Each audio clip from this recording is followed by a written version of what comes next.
Assalamualaikum dan selamat sejahtera. Nama Cikgu Nur Anissa binti Halim, Cikgu daripada SMK Pulau Nyor. Hari ini Cikgu akan terangkan topik 6.3 tangen kepada bulatan.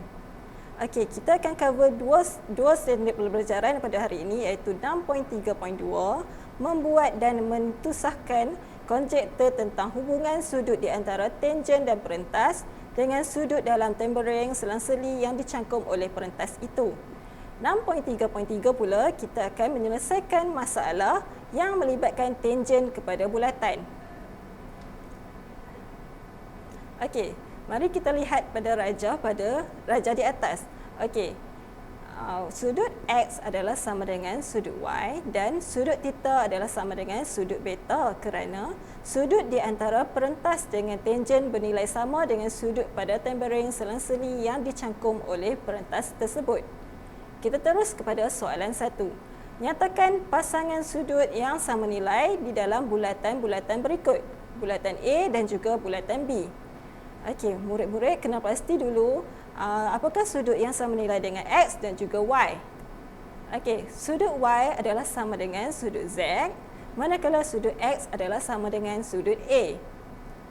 Untuk soalan B, sudut X adalah sama dengan sudut B, manakala sudut Y sama dengan sudut A.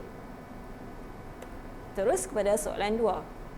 Rajah di sebelah menunjukkan bulatan dengan AB ialah tangen kepada bulatan tersebut. Diberi sudut BAC ialah 42 darjah. Hitung nilai X.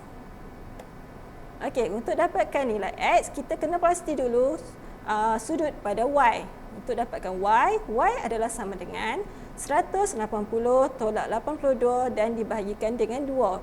Kerana sudut Y adalah berada dalam segitiga sama kaki. So, kita boleh dapatkan X. X adalah sama dengan X tambah 111 tambah 42 bersamaan dengan 180. Jadi X kita akan dapat sama dengan 180 tolak 111 tolak 42. Jadi X kita dapat 27 darjah. Okey, seterusnya soalan 3. Untuk soalan 3, rajah di sebelah menunjukkan LMN dan RPN ialah tangen kepada bulatan berpusat di O. Cari nilai X. Okey, untuk kita dapatkan nilai X adalah kita cari dulu sudut pada MON.